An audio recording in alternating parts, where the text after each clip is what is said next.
Hey, ladies and gentlemen, one of the greatest filmmakers of all time and Brooklyn's own, Spike Lee, is here. Woohoo! How are you, Spike? Good. Thank you. Thank you. Oh, no problem. You have something exciting going on October 24th. That's this Friday night, 10:30 p.m. on MSG. MSG. Tell us about this documentary that's airing. Well, it's called What is the Triangle? A Spike Lee Orange and Blues joint. Triangle referring to the triangle offense. The new offense in town. Yes. The new philosophy brought here by the new president of New York Knickerbockers, Phil Jackson. The Zen Master. The Zen Master, who has 11 rings, 6 with the Chicago Bulls, Michael Jordan, Scottie Pippen, 5 with the Lakers. And he also, people forget this, he gets his first 2 rings as a player, but with the New York Knickerbockers. That's correct. So Phil's coming back.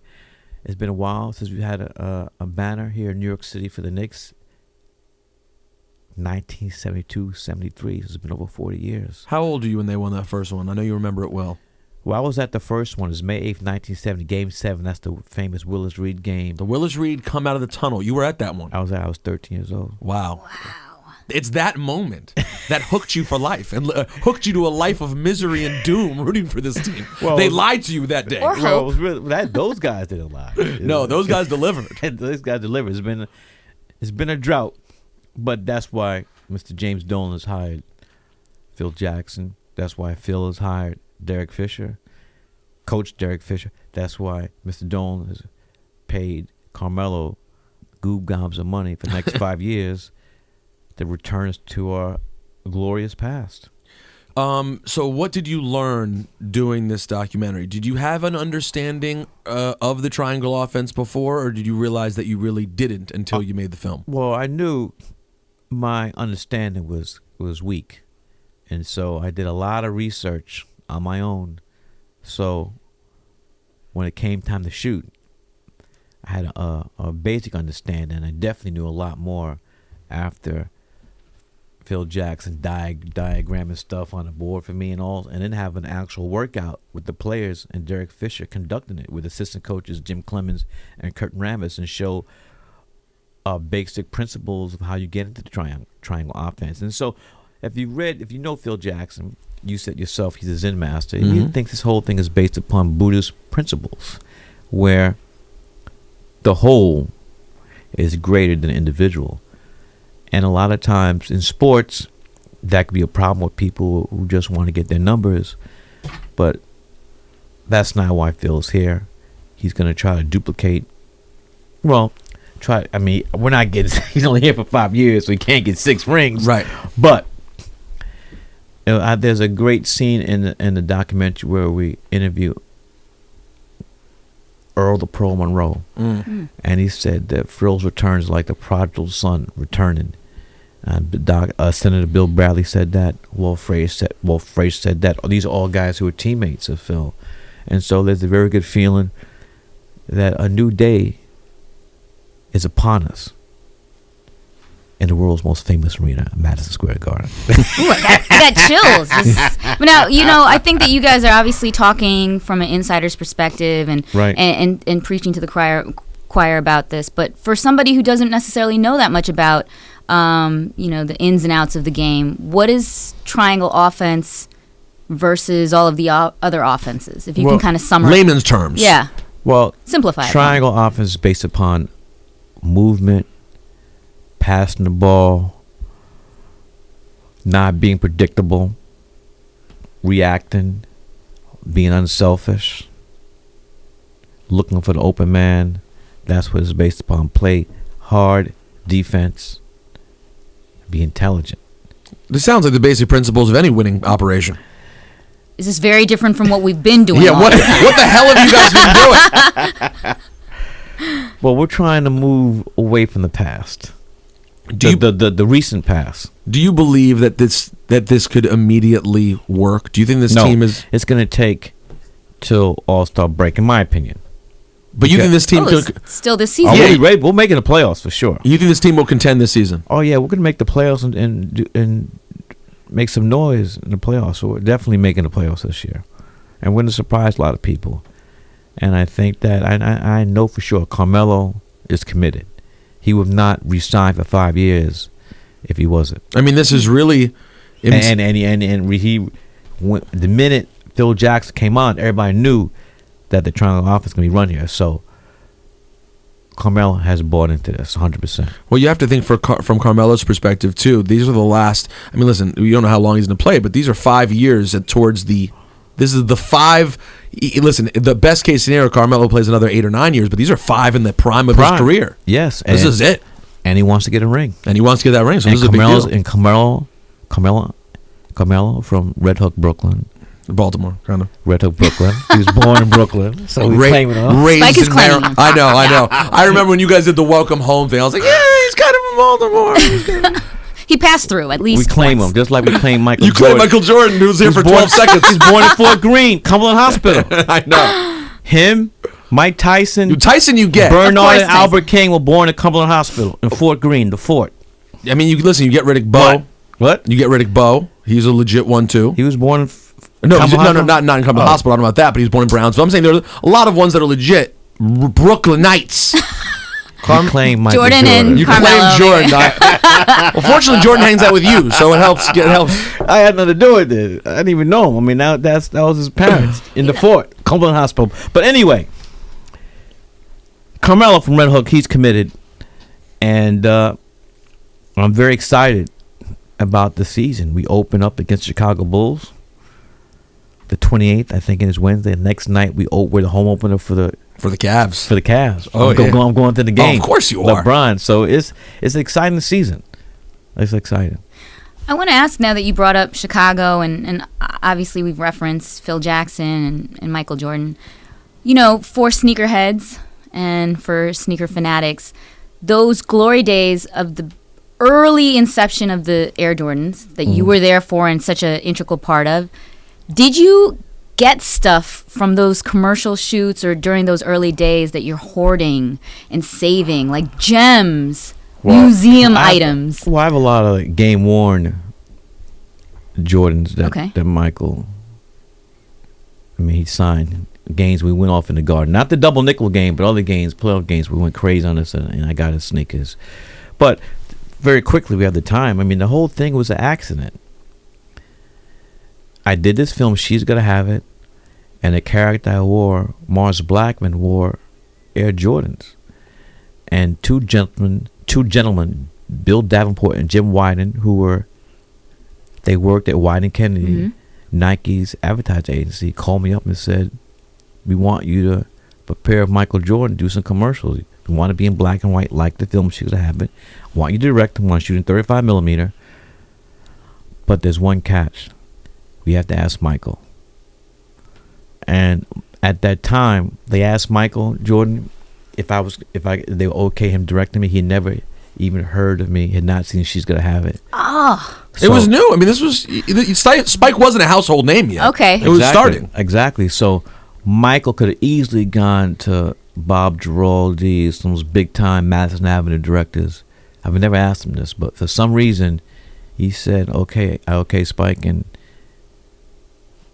Nike blew up after that. Was the first commercial the Fours? Is that what it was for?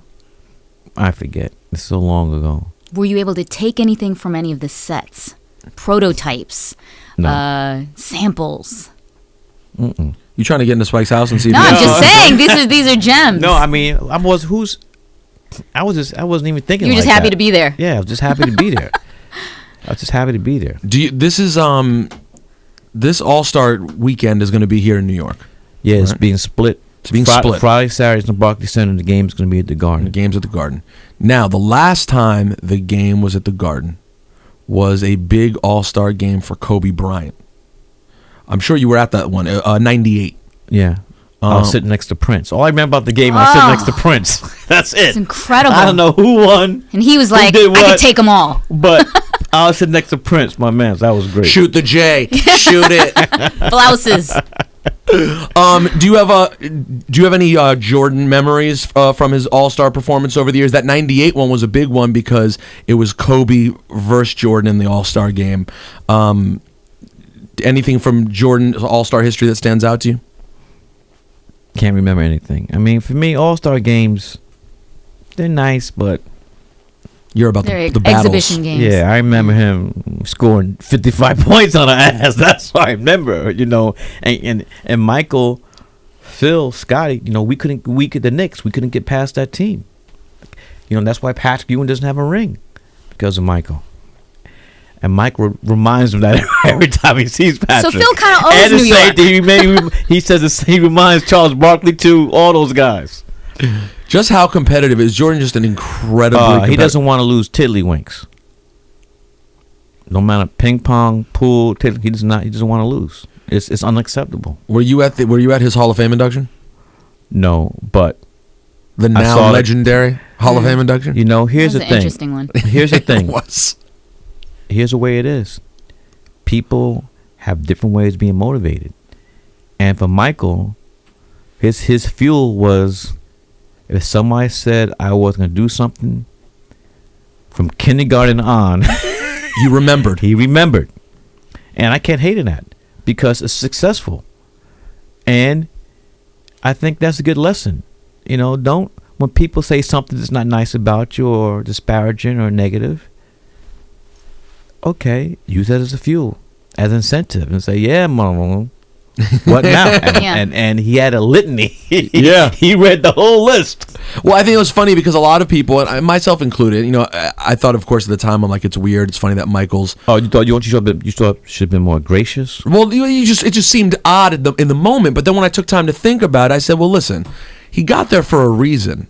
It's not because of any of those things, except People for the competitive nature. He got caught. He got cut. Excuse me. He got cut on his high school team. Yeah, from his freshman season.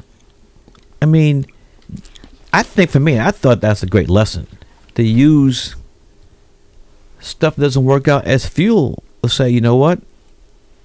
I got to do what I got to do to get better. Hey, Funkmaster Flex makes up enemies. That is true. Like, that's part of what, no, honestly, that's what keeps him entertained. That's how a guy like Flex, at this stage in his career, is still getting insane ratings. It's because he's constantly coming up with enemies.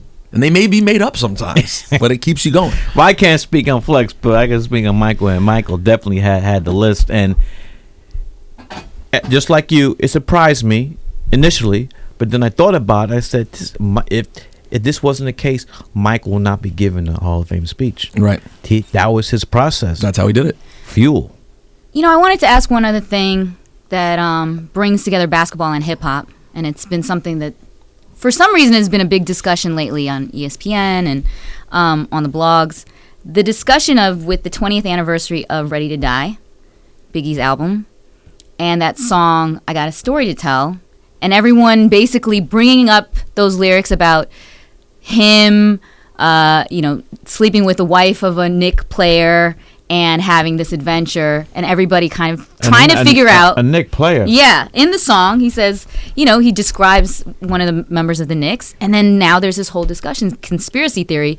Was it John Starks? John Starks has It's not insisted Starks. it is not me. Well, it's not Starks. He says one of them old 6'5". Right. So he implies it's someone in the middle tall range, not Starks. But from that era, who do you think it could be? You asking Spike to put someone on? I'm not. Stark says that it was a true story. I'm not. I can't. Who was speak on that. Who was the biggest bitch back on that team? No. Back then? Who had the hottest wife? Nobody. Yeah, I'm about to say. Oakley, Mason. This wasn't Oakley or Mason. No. I'm just saying. You asked me to know that was Pat. That was a tough team. Pat Riley's teams. Yeah, There were no layups. Derek Harper. They sent people down to the floor. Yeah. But as far as that lyric, I cannot speak on that. We have to figure out. To tell you the truth, I didn't even heard this till you just Really? mentioned that. Never. It's a great song. It's a great and song, it's a hilarious Spike. story. But I never was privy to that. When you leave here today, when you go home, can you go on Spotify or YouTube and look up "I Got a Listen Story to to it, Tell" yeah. by Okay, Biggie? I will. It's a Brooklyn classic. You will love it. Okay. Hey, I know the song, but I don't know. You listen- I don't Yeah. know the lyric. If you listen to the ad lib at the end when he talks, he tells the whole story and he says Knicks. He says it on the thing. All right. Hey guys, this Friday night, Yes. 10:30 p.m. on MSG, a Spike Lee documentary about the Knicks. I imagine this had to be close to your heart. Do you feel as a filmmaker, you're slightly subjective when you make a movie about your favorite team in the world? No, but this is really used as a learning tool because that was that was the task that was given to me by MSG to explain to our very knowledgeable basketball fans what is this thing, this philosophy, this system that we'll be running here for the next 5 years. But I will say this: anytime I'm able to join my two loves, film and sports, it's a joy. You know, Well, you did a great Kobe doing. You did a work. great job with Kobe doing He work. got game stuff like that. You know, so I was surprised when I got the call to do this. I'm happy the way it turned out, and I think that even people who know nothing about basketball will get a somewhat basic understanding of the triangle offense. There you go. Rosemary, quiz me on Monday I will. because I'm going to learn all about it. I can't by wait. watching the Well, documentary. that's what we're running for the next 5 Exactly. years, and this is, I think, when Phil come here, we're gonna have a championship here the next 5 years. All right, you heard it from Spike Lee. They're going to win a championship within 5 years. And this documentary airs Friday night, 10:30 p.m. on MSG. The great Spike Lee. Thank you so much, man. Thanks for having me, everybody. Yeah, Brooklyn.